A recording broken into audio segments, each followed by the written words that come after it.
Halo Kabuters, gimana kabarnya? Masih gitu-gitu aja? Kembali lagi bersama gua, Steel Guy Impossible. Kali ini saya telah merangkum film yang akan memacu jiwa kepriaan kalian. Karena di sini kita disajikan dengan adegan yang membuat otak kita berpikir, coba kalau kita yang kayak gitu. Film ini menceritakan tentang sebuah klan tua yang menculik anak-anak di seluruh dunia untuk dicetak menjadi mesin pembunuh. Oke, sebelum lanjut, support channel saya dengan cara subscribe, aktifin loncengnya, dan jangan lupa like ya. Film pun dimulai.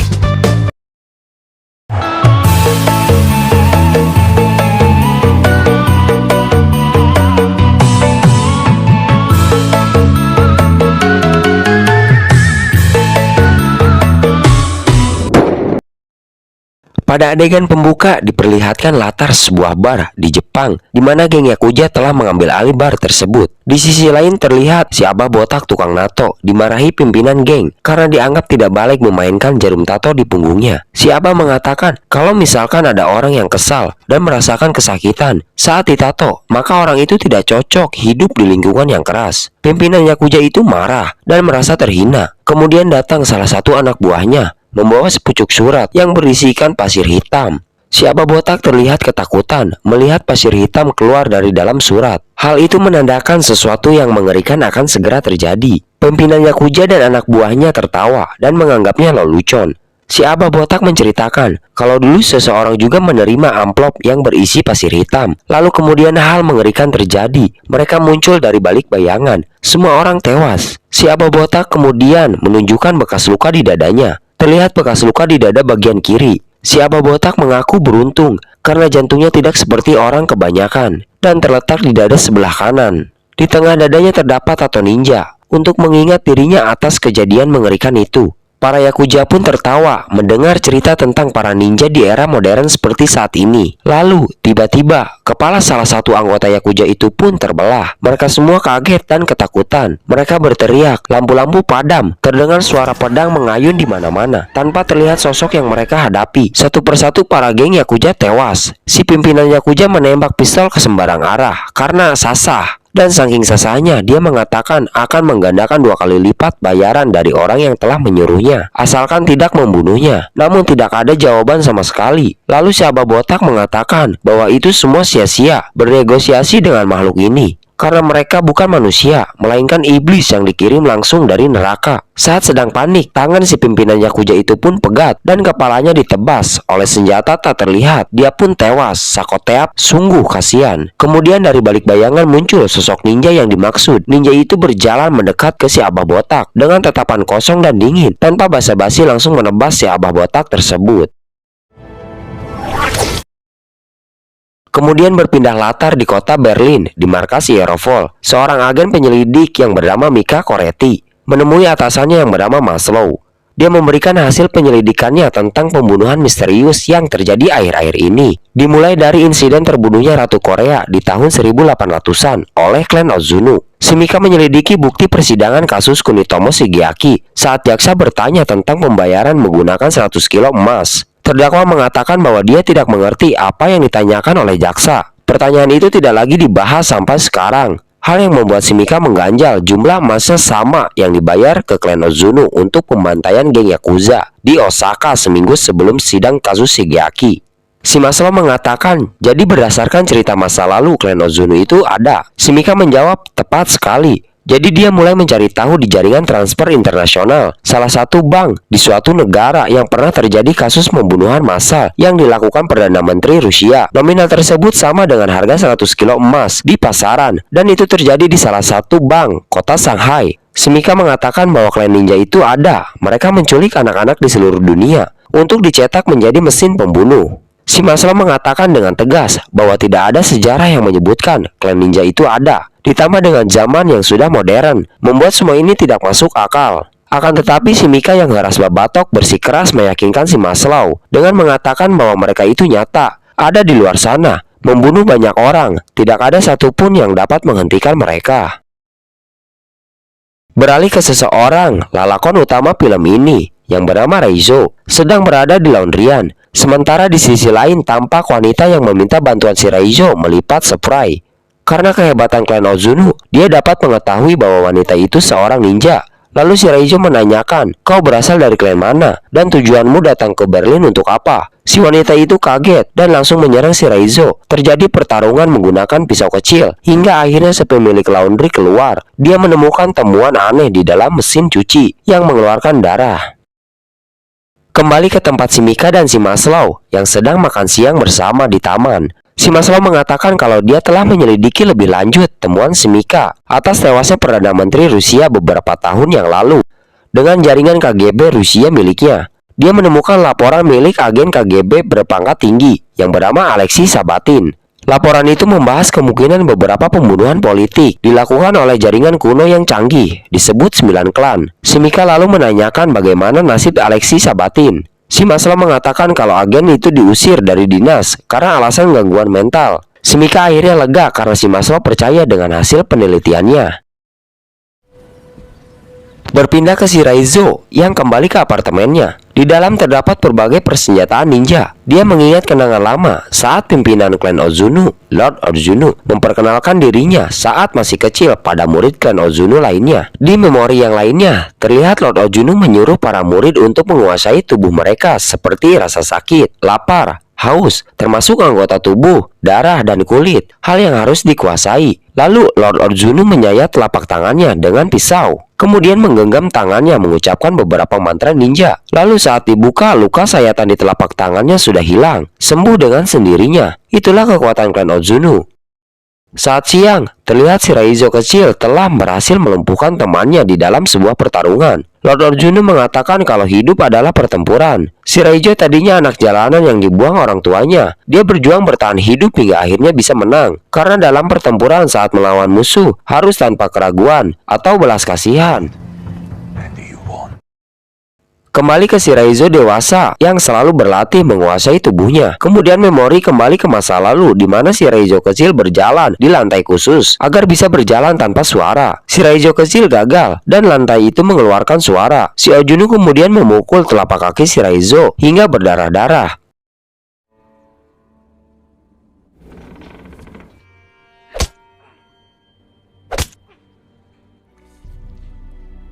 Malam harinya Shiraizo kecil sulit tidur karena kesakitan. Terlihat temannya yang bernama Kiriko mengobati luka-luka di kaki Shiraizo, dan luka itu masih membekas saat Shiraizo dewasa.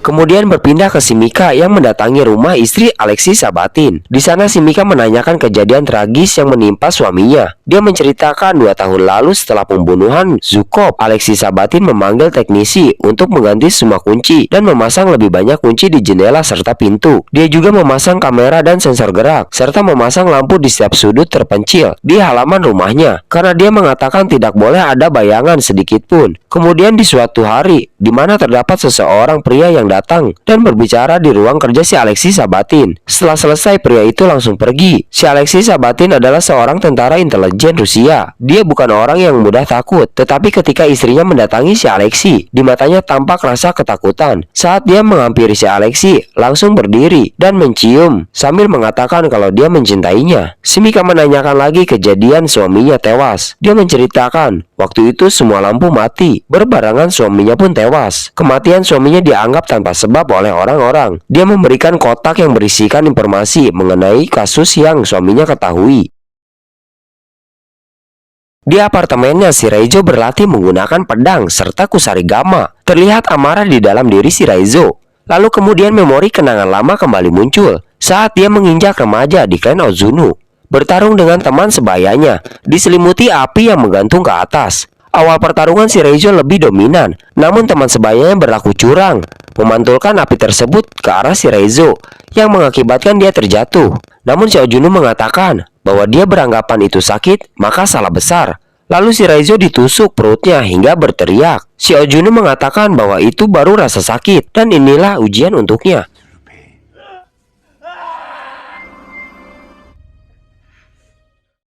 Saat pagi, si Ozunu melihat Shiraizo yang sudah bisa mengendalikan tubuhnya dan membuat rasa sakit menjadi kekuatan. Si Mika yang berada di rumah mempelajari informasi yang ditinggalkan oleh si Alexis Sabatin. Di sana tertulis bahwa pada abad ke-14 terdapat gulungan yang menceritakan klan tertua yang bernama Klan 9, dikenal juga dengan sebutan Klan Pasir Hitam. Seorang penjelajah Islam yang bernama Ibnu Battuta melakukan perjalanan bersama anak yatim, disuruh untuk mengambil alih perguruan yang tersembunyi di antara pegunungan yang ditutupi salju. Di gulungan tersebut, Ibnu Battuta menuliskan ada upacara makan malam yang diikuti dengan pertunjukan seni bela diri. Para petarungnya adalah anak-anak di usia 10 tahun. Ketua klan menjelaskan bahwa kehidupan seorang laki-laki harus dibuat bermakna agar dapat menjelaskan makna kehidupan kepada seseorang, lalu mendapat kehormatan dari orang lain. Shiraizo melihat jalan yang ditutupi selembar besi mengakibatkan suara saat dilalui oleh kendaraan, membuat dia mengenang kembali memori saat si Kiriko memotong kawat yang melilit pohon. Shiraizo memperingati bahwa tindakan si Kiriko melanggar aturan. Penjaga akan menangkapnya, namun si Kiriko mengatakan kalau dia percaya jantung pohon tahu kemana dia harus tumbuh. Shiraizo berbicara kalau pohon tidak memiliki jantung. Si Kiriko menjelaskan semua makhluk hidup memiliki jantung. Lalu Shiraizo bilang kalau dia tidak memilikinya. Si Kiriko mendekat ke arah dada Shiraizo, mendengarkan detak jantungnya, dan mengatakan kalau dia merindukannya. Shiraizo mengatakan pembohong pada si Kiriko. Lalu dia menyuruh Shiraizo untuk mendengarkan detak jantungnya. Shiraizo dewasa yang menutup matanya berlatih ninja menggunakan shuriken. Kemudian mengingat memori lamanya saat disuruh oleh si Ozunu untuk menutup salah satu indera yang diandalkan olehnya selama 1 tahun. Dia bertarung dengan rekannya yang hanya mengandalkan pendengaran, sampai akhirnya dia bisa menguasai kemampuan indera pendengaran dengan tajam. Dia juga berhasil memenangkan pertarungan tersebut.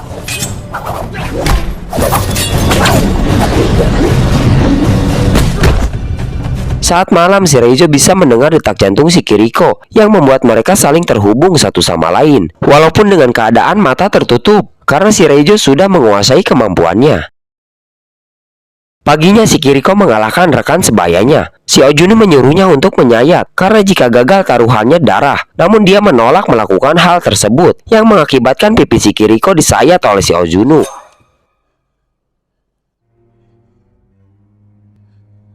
Pas malam, Shiraizo mendatangi si Kiriko yang sedang dihukum di sebuah penjara bambu. Dia memberikan minum pada si Kiriko karena dia yakin bahwa si Kiriko kehausan. Pagi hari, si Kiriko sedang mengasah senjata berbentuk cakar. Terlihat juga Shiraizo yang sedang memperhatikan si Kiriko. Pas malam hujan serta petir terdengar, lalu Shiraizo melihat bahwa si Kiriko telah kabur. Dia bergegas mengejarnya. Shiraizo mengingatkan si Kiriko bahwa dia akan dihukum oleh si Ozunu dan ditusuk jantungnya. Si Kiriko mengatakan bahwa si Ozunu tidak bisa menyentuh jantungnya. Dia mengambil tangan Shiraizo, menempelkan pada dadanya, dan memberikan sebuah ciuman perpisahan.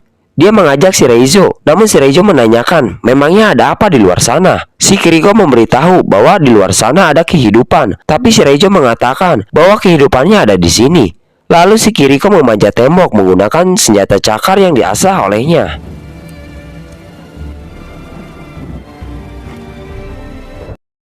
Kembali ke Shiraizo dewasa yang berjalan di kerumunan. Seorang anak kecil memberikan sesuatu padanya, yang ternyata itu adalah foto agen forensik si Mika. Lalu berpindah ke si Mika yang berada di parkiran, menuju ke mobilnya. Dia dikagetkan dengan kedatangan si Maslow. Mereka berdua masuk ke dalam mobil. Si Maslow mengatakan bahwa dia tahu orang yang diincar oleh si Alexis Sabatin, dan mengatakan dia juga kedatangan polisi Intel Apairs yang memeriksa kantornya. Si Maslow memberikan sebuah pistol ke si Mika untuk berjaga-jaga. Si Mika yang sampai di depan apartemennya kebingungan. Dia menanyakan pada salah satu tetangganya apa yang sedang terjadi. Tetangganya mengatakan bahwa semua lampu padam. Lalu si Mika masuk ke dalam kamarnya. Kepanikan terlihat di raut wajahnya. Lalu dia mengambil koper, berusaha kabur dengan memasukkan baju ke kopernya. Namun ternyata dia melihat sepucuk surat di atas koper. Si Mika membuka surat itu, lalu keluar pasir hitam di dalamnya. Terlihat sesosok ninja yang menyerang si Mika, dan beruntungnya si Mika diselamatkan oleh seorang ninja yang membelot. Terjadi pertarungan antara kedua ninja tersebut, hingga pada akhirnya salah satu dari mereka tewas.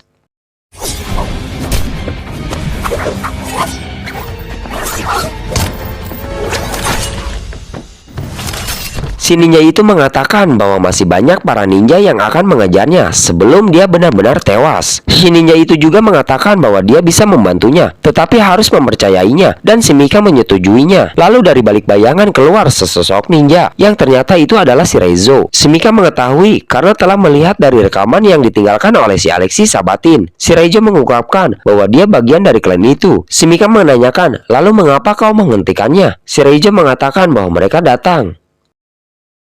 Saat para ninja itu masuk, ternyata si Mika dan si Reizo telah pergi.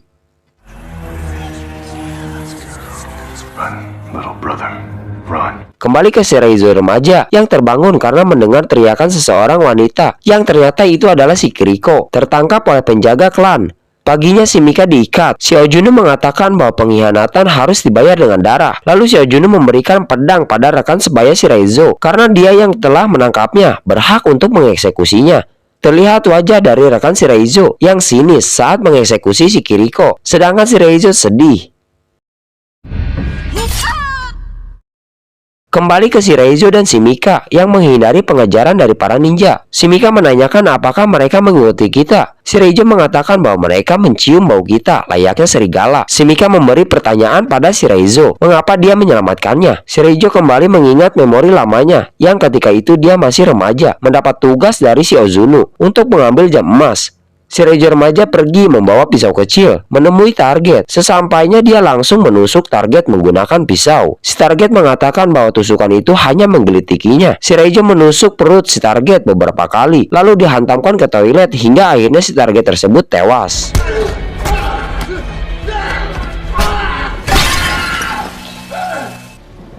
Setelah itu si Reizo menunggu di atas gedung. Lalu datang si Ozunu bersama anak muridnya. Si Reizo memberikan jam yang diminta si Ozunu, namun dia disuruh untuk menyimpannya sebagai hadiah yang diberikan si Ozunu padanya. Si Ozunu ingin memastikan bahwa dia benar-benar klan Ozunu dengan membunuh rekannya sendiri karena berusaha kabur serta mengkhianati klan. Kelemahanlah yang menjadikan kekuatan dan pengkhianatan dibalas dengan darah. Si Ozunu memberikan pedang pada si Reizo untuk mengeksekusi rekannya yang berkhianat. Namun si Reizo lebih memilih senjata andalannya Kusarigama. Saat mengayun, dia malah menyerang si Ozunu, persis seperti luka pada wajah si Kiriko. Tapi si Ozunu sampai kehilangan satu matanya. Lalu dia diserang oleh anak murid klan Ozunu. Karena beda jumlah, si Reizo kalah dari pertarungan tersebut dan terjatuh dari atas gedung.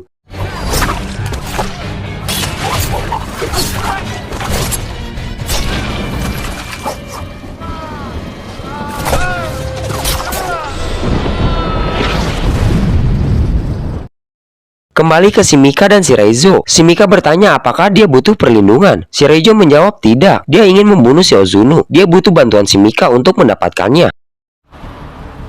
Lalu mereka berdua berhenti di salah satu toko serba. Si Reizo menanyakan ukuran celana si Mika dan memperingati jika si Mika pergi tanpa si Reizo, dia akan diburu oleh para ninja. Si Mika mengangguk mengerti. Si Reizo turun.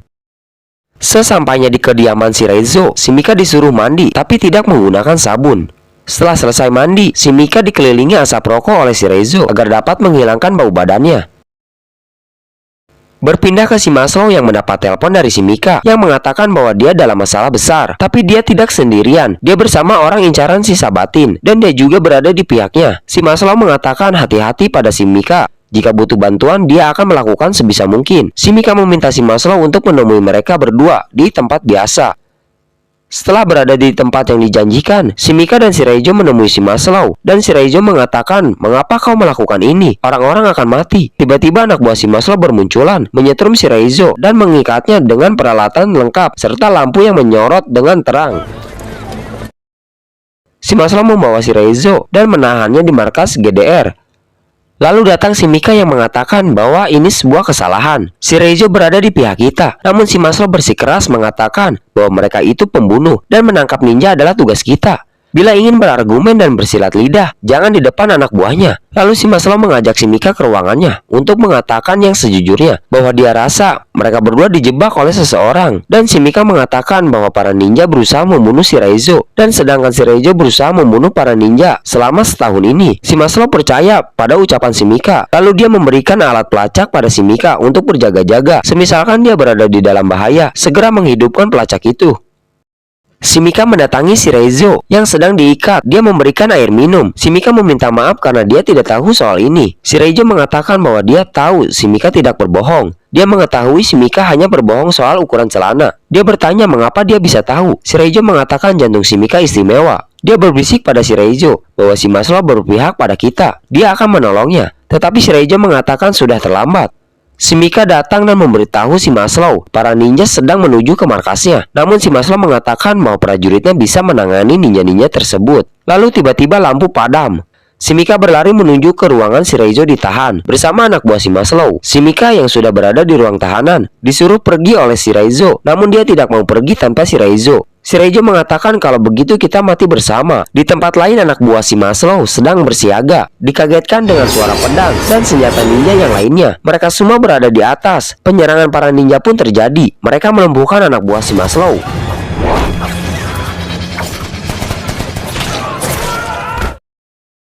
Di depan penjara si Reizo, anak buah si Maslow diserang oleh para ninja yang tidak diketahui jumlah serta serangan yang tak terlihat. Tetapi itu dimanfaatkan oleh si Mika untuk mengambil kunci borgol serta membawa senjata andalan si Reizo. Dia membuka borgol si Reizo. Dari belakang sosok ninja datang, berpindah tempat dengan cepat. Saat akan diserang, si Mika berhasil membuka semua borgol si Reizo tepat waktu. Dia langsung menusuk sosok ninja itu hingga tewas. Mereka berdua pergi keluar. Si Reizo menyuruh si Mika untuk menunggu. Terdengar suara ayunan pedang. Saat si ninja berusaha menyerang si Mika, dengan cepat si Reizo sudah berada di dekat si Mika, melawan ninja tersebut hingga tewas. Terlihat si Maslow dan anak buahnya yang kewalahan melawan para ninja. Satu persatu anak buah si Maslow tewas. Lalu kembali ke mereka berdua. Si Reizo menyuruh si Mika untuk pergi ke lantai atas, karena mobilnya ada di sana. Si Mika pun pergi. Dari balik bayangan muncul sosok para ninja yang mengatakan bahwa si Reizo sebagai pengkhianat. Bunuh dia, balaskan dendam kita. Si Reizo bertarung dengan mereka semua, berlangsung lama.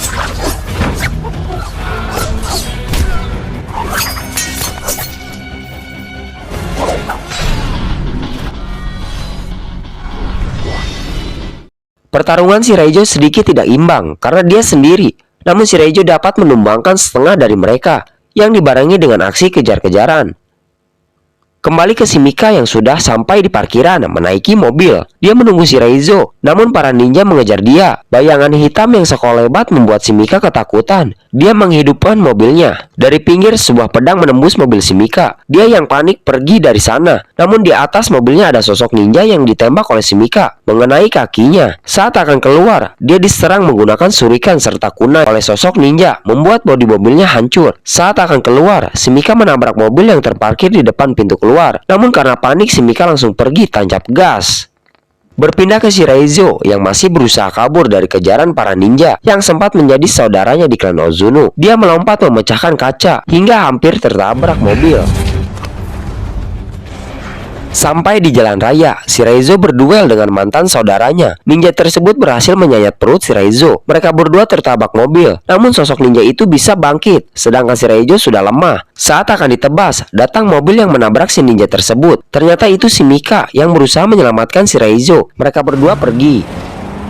Terlihat di mobil tubuh si Reizo yang tertancap suriken di perutnya. Lalu dia melakukan gerakan mantra ninja. Si Mika yang akan membawa si Reizo ke rumah sakit ditolak karena dia seorang ninja mempunyai mantra tersendiri yang diajarkan klannya dahulu untuk menyembuhkan luka.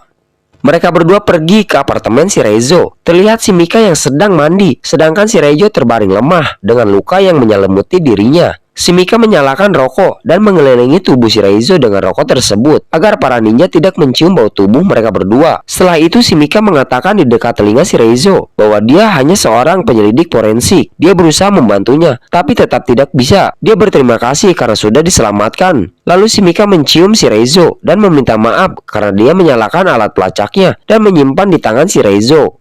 Si Maslow serta anak buahnya yang mendapat sinyal dari alat pelacak si Mika. Dia meminta pasukan khusus lengkap pergi ke sana.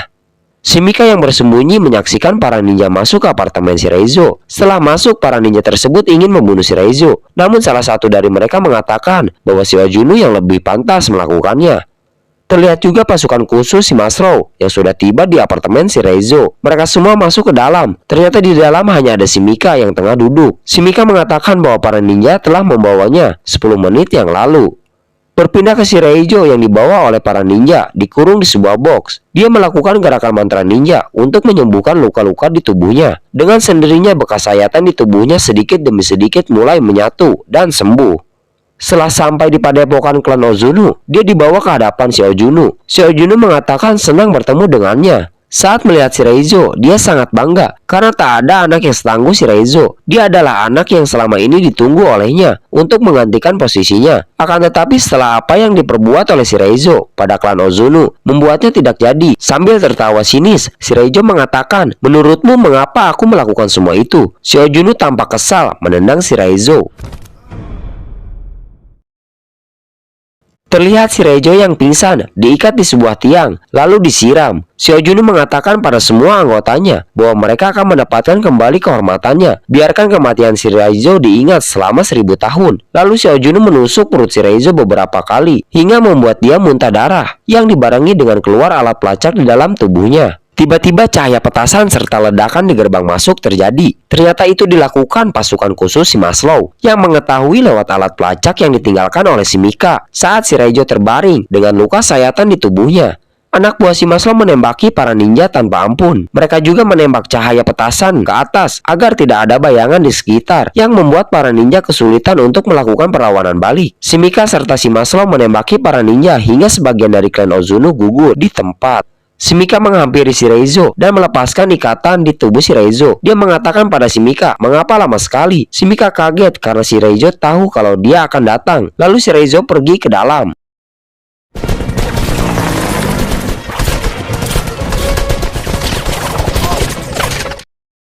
Si Maslow membasoka padepokan Ozunu dan menyerang bersama anak buahnya masuk ke dalam. Berpindah ke Shiraizo yang sudah menunggu di dalam. Datang kakak tertua serta saudara saat di klan Ozunu. Pertarungan antara mereka semua terjadi dengan sadis dan brutal. Dia berhasil melumpuhkan para saudara lainnya satu persatu hingga menyisakan kakak tertua di klannya. Duel mereka berdua yang sangat sengit terjadi hingga Shiraizo menebas tangannya dan menusuk lehernya hingga tewas. Kemudian Shiraizo menemui si Ozunu dan mengatakan bahwa Shiraizo masih seorang Ozunu. Lalu dia menggunakan teknik menghilang dan bersembunyi di balik bayangan menyerang Shiraizo. Xiao Junu mengatakan bahwa semua kekacauan yang telah diperbuat oleh Shiraizo akan disesali olehnya karena dia telah mengkhianati klannya. Shiraizo mengatakan bahwa klan ini bukan keluarganya dan Xiao Junu bukanlah ayahnya. Napas setelah dia membunuh Xiao Junu akan menjadi napas pertama dalam kehidupan yang sebenarnya. Lalu pertarungan yang sangat kita tunggu antara murid dan guru kita lihat dengan sengit menggunakan kekuatan klan Ozunu seperti julukannya keluar dari balik bayangan. Xiao Junu menghilang terus-menerus, membuat Shiraizo banyak terkena sayatan.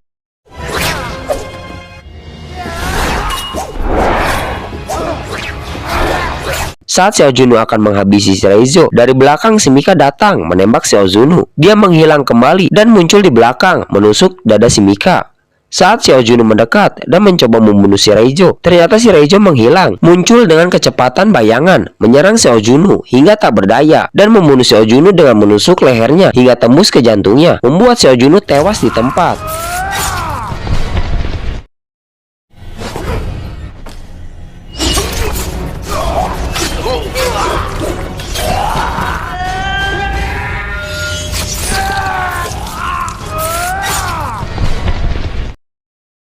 Shiraizo menggendong si Mika dan membawanya keluar. Si Maslow datang dan menanyakan apa yang terjadi. Shiraizo mengatakan bahwa si Mika menyelamatkan hidupnya. Lalu Shiraizo memegang dada si Mika dan terlihat oleh kalian, si Mika bernapas kembali dan baik-baik saja. Shiraizo mengatakan bahwa jantungnya istimewa. Tim medis datang dan mereka kebingungan karena si Mika ditusuk hingga tembus ke jantungnya. Namun ternyata si Mika berbicara bahwa jantungnya ada di sebelah kanan.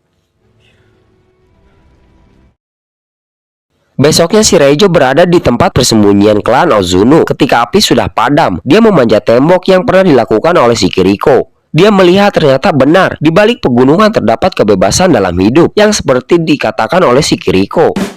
Tamat, ending yang sangat menjanjikan. Kesimpulan yang bisa diambil dari film ini, teruslah hidup bebas, tapi tidak lupa aturan yang tidak membebani diri kalian. Dianjurkan untuk menonton langsung film ini, agar kalian dapat kesan adrenalin dari para ninja. Aksi yang sangat keren menurut saya sih. Oke, thanks buat yang udah support channel ini. Next time di video selanjutnya, insya Allah kita edanin, jika Allah berkehendak. See you cerita 15.